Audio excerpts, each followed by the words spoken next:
আজ বিকেলেই কিন্তু এই প্রার্থী তালিকা সামনে আসবে, প্রথম দফার এই প্রার্থী তালিকা সামনে আসবে বলে আমরা জানতে পারছি।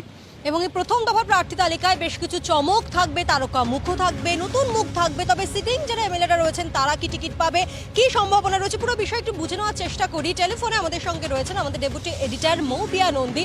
মৌপিয়া, প্রথম দফার ক্যান্ডিডেট লিস্ট ঘোষণা করবেন আজ তৃণমূল সুপ্রিম মমতা বন্দ্যোপাধ্যায়। সেক্ষেত্রে কোন কোন ফ্যাক্টরগুলো নজরে রাখছেন মমতা বন্দ্যোপাধ্যায়, কি সম্ভাবনা রয়েছে?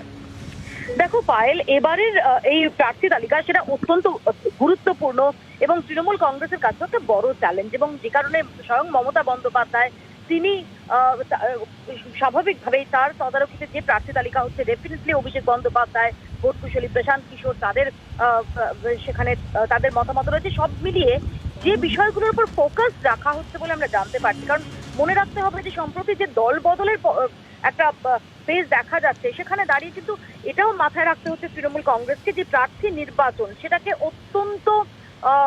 অত্যন্ত ক্যালকুলেট করে, অত্যন্ত হিসেবে একটা পদক্ষেপ নিতে হবে।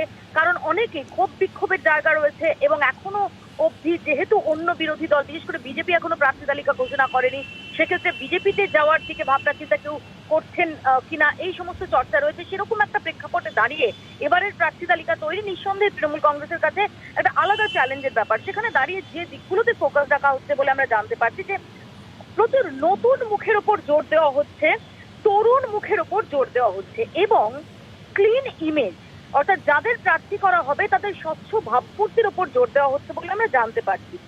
এর আগেও আমরা দেখেছি প্রত্যেকবারই তৃণমূল কংগ্রেসের প্রার্থী তালিকায়, সেটা বিধানসভা হোক বা লোকসভায়, বেশ কিছু স্টার ফেসেস থাকে, বেশ কিছু তারকা মুখ থাকে। এবারও তার অন্যথা নয় এবং অতি সম্প্রতি যে তারকারা যোগ দিয়েছেন তাদের মধ্য থেকেও বেশ কয়েকজন থাকতে পারবেন বলে জানা যাচ্ছে। কিন্তু তাদেরও নির্বাচন করা হচ্ছে অত্যন্ত ভেবে চিনতে, সমস্ত দিক খতিয়ে দেখে। সবচেয়ে যেটা ইন্টারেস্টিং সেটা হচ্ছে যে আমরা সাধারণভাবে যেটা দেখে থাকি যে মোটামুটি সিটিং এমএলএ যারা, তাদের টিকিট পাওয়া বেশিরভাগ ক্ষেত্রে নিশ্চিতই থাকতো। কিন্তু এবার তৃণমূল কংগ্রেস এই জায়গাটা থেকে বেরিয়ে আসতে চাইছে, যে কারণে যে সমস্ত এমএলএ যারা হয়তো আছেন বিধায়ক পদে আছেন, কিন্তু তাদের পারফরমেন্স 5 বছরে সেটা যদি সন্তোষজনক না হয় তাহলে তারা টিকিট পাচ্ছেন না। এবং এই জায়গাটায় তৃণমূল কংগ্রেস অত্যন্ত কঠোর একটা অবস্থান নিয়েছে যে শুধুমাত্র বিধায়ক হওয়ার সুবাদেই এবারে টিকিট নিশ্চিত করা যাবে না। 5 বছরে তাদের কাজের খতিয়ান, তাদের পারফরমেন্স রীতিমতো সেই অ্যাসেসমেন্টের উপর ভিত্তি করে ঠিক হবে যে সেই সিটিং এমএলএ তিনি এবার নমিনেশন পাবেন কি পাবেন না। এর পাশাপাশি যেটা জানা যাচ্ছে যে কাজের লোক যারা, তাদের উপর জোর দেওয়া হচ্ছে। সংগঠন যারা ভালো করেন সেরকম বেশ কিছু মানুষ, তাদেরকে তুলে আনার চেষ্টা হচ্ছে। কারণ আমরা জানি যে গত কয়েক মাসে তৃণমূল কংগ্রেসের অন্দরে যে একটা টালমাটাল পরিস্থিতি তৈরি হয়েছে, অনেকেই বিজেপিতে যোগদান করেছেন এবং সেখানে দাঁড়িয়ে আরো বেশ কিছু লোক তারা বিজেপিতে যেতে পারেন এরকম সম্ভাবনার দিক যখন এখনো অব্দি এক্সিস্ট করছে, কোন রকম ঝুঁকি নিতে রাজি নয় তৃণমূল কংগ্রেস। তাই অত্যন্ত হিসেবি, এবং যেটা মনে রাখতে হবে যে মমতা বন্দ্যোপাধ্যায় সম্প্রতি উন্নততর তৃণমূল কংগ্রেসের কথা বলেছেন। এই প্রার্থী তালিকায় এই উন্নততর তৃণমূল, অর্থাৎ এই ক্লিন ইমেজের ওপর, নতুন মুখের ওপর ভরসা করে একটা উন্নততর তৃণমূলের বার্তাই তিনি দিতে চাইছেন প্রার্থী তালিকায়, এমনটাই ইঙ্গিত পাওয়া যাচ্ছে তৃণমূল কংগ্রেস সূত্রে। পায়েল, ধন্যবাদ। আমাদের সঙ্গে ছিলেন ডেপুটি এডিটর মৌপিয়া নন্দী। তিনি যেমনটা বললেন যে এই প্রথম দফার যে প্রার্থী তালিকা আজ প্রকাশিত হতে চলেছে সেখানে অবশ্যই কাজ যেমন ফ্যাক্টর হবে, পাশাপাশি নতুন মুখ, মহিলা মুখ এবং তারকা চমকও থাকবে, যা বরাবর আমরা প্রতিটা নির্বাচনে দেখে থাকি। এবছরও তার ব্যতিক্রম হবে না, কারণ সম্প্রতি এক ঝাঁকা টলিউডের অভিনেত্রীরা তারা যোগ দিয়েছেন ঘাসফুল শিবিরে। একদম এই সমস্ত ফ্যাক্টরগুলোর উপরেই কিন্তু এই মুহূর্তে আলোচনা আর কিছুক্ষণের মধ্যেই শুরু হয়ে যাবে। যেটা জানতে পারা যাচ্ছে, নির্বাচনী কমিটির যে বৈঠক সেটা কিন্তু শুরু হয়ে গিয়েছে কালীঘাটে, এবং সেই সংক্রান্ত খবরই আমরা নিয়ে নেব। প্রবীর চক্রবর্তী এই মুহূর্তে আমাদের সঙ্গে সরাসরি রয়েছে।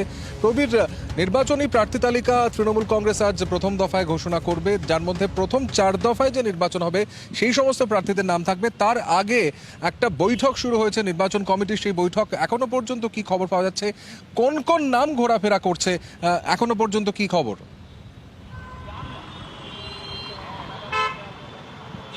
দেখো, বিধানসভাকে সামনে রেখে 12 সদস্য নির্বাচনী কমিটি গঠন করেছে তৃণমূল কংগ্রেস। যে কমিটিতে মমতা বন্দ্যোপাধ্যায়, অভিষেক বন্দ্যোপাধ্যায়, সুব্রত বক্সী, পার্থ চট্টোপাধ্যায়, সুদীপ বন্দ্যোপাধ্যায়, সৌগত রায়, ববি হাকিম, অরূপ বিশ্বাসের মতো প্রথম সারির নেতারা রয়েছেন এই কমিটিতে। সেই কমিটি আজকে এই মুহূর্তে বৈঠক করছেন মমতা বন্দ্যোপাধ্যায় বাড়ি সংলগ্ন যে কালীঘাটে দলীয় কার্যালয় রয়েছে, সেই দলীয় কার্যালয়, সেই কমিটি এখন বৈঠকে বসেছেন। প্রার্থী তালিকা চূড়ান্ত করতে কিন্তু বৈঠক হচ্ছে আজকের এই বৈঠকটা কালীঘাটে। গতকাল সন্ধ্যাবেলাও যে 4টা থেকে 7:30 পর্যন্ত 3.5 ঘন্টা পিকে, অভিষেক বন্দ্যোপাধ্যায়, সুব্রত বক্সী, মমতা বন্দ্যোপাধ্যায়রা প্রার্থী তালিকা নিয়ে আলোচনা করেছেন। আজকে আবার বৈঠক হচ্ছে, অর্থাৎ দফায় দফায় প্রার্থী তালিকা চূড়ান্ত করতে আলোচনা হচ্ছে। কারণ এবারে তৃণমূল কংগ্রেসের সবচেয়ে বেশি গুরুত্বপূর্ণ জায়গা হচ্ছে প্রার্থী তালিকা, যে এমন প্রার্থী তালিকা তৈরি করতে হবে যাতে সব দিক থেকে তিনি সেরা প্রার্থী হন। অন্যান্য দলের থেকেও সেরা প্রার্থী দিতে চায় তৃণমূল কংগ্রেস। যেমন আমাদের ডেপুটি এডিটর মৌপিয়া নন্দী যেটা বললেন, যে অনেকগুলো বিষয়কে সামনে রেখে প্রার্থী নির্ধারণ করা হচ্ছে, অনেকগুলো বিষয়কে চুলচেরা বিশ্লেষণ করা হয়েছে, তবে তাকে প্রার্থী হিসাবে কোনো কেন্দ্রে দাঁড় করানো হবে। তৃণমূল কংগ্রেসে এবারে সবচেয়ে বড় স্ট্র্যাটেজি হচ্ছে এটা, সেই জায়গায় করার। এবার তৃণমূল কংগ্রেস যে স্ট্র্যাটেজি নিয়েছে, যেটা জানা যাচ্ছে যে একেবারে 294টি আসনে প্রার্থী একই দিনে ঘোষণা করা হবে না, ধাপে ধাপে কয়েকটি দফায় 294টি আসন ঘোষণা করা হবে। সেক্ষেত্রে আজকে কয়েকটি দফার প্রার্থী তালিকা ঘোষণা হতে পারে বলে মনে করা হচ্ছে। তৃণমূল নেত্রী মমতা বন্দ্যোপাধ্যায় কালীঘাটি বাড়িতে তিনি ঘোষণা করবেন। যদি আজকে প্রার্থী তালিকা ঘোষণা হয়ে যায়, তাহলে ধরে নিতে হবে যেহেতু আগামীকাল নোটিফিকেশন আছে, মনোনয়নপত্র জমা দেওয়া শুরু হয়ে যাবে, তাই আজকে প্রার্থী তালিকা ঘোষণা করার সম্ভাবনা সবচেয়ে বেশি রয়েছে এবং নির্বাচন কমিটিও তারা বৈঠকে বসেছেন। সব মিলিয়ে এই মুহূর্তে কালীঘাটে কিন্তু পুরোপুরি নির্বাচনী আবহ তৈরি হয়ে গেছে। প্রতিবার আমরা যা দেখে থাকি, নেতাদের যাতায়াত, ঘন ঘন বৈঠক সবই চলছে। এখন শুধু অপেক্ষা যে প্রার্থী তালিকা আজকে প্রকাশ হয় কিনা। সম্ভাবনা প্রবল রয়েছে আজকে প্রার্থী তালিকা প্রকাশ করার। সৌমাদিত্য।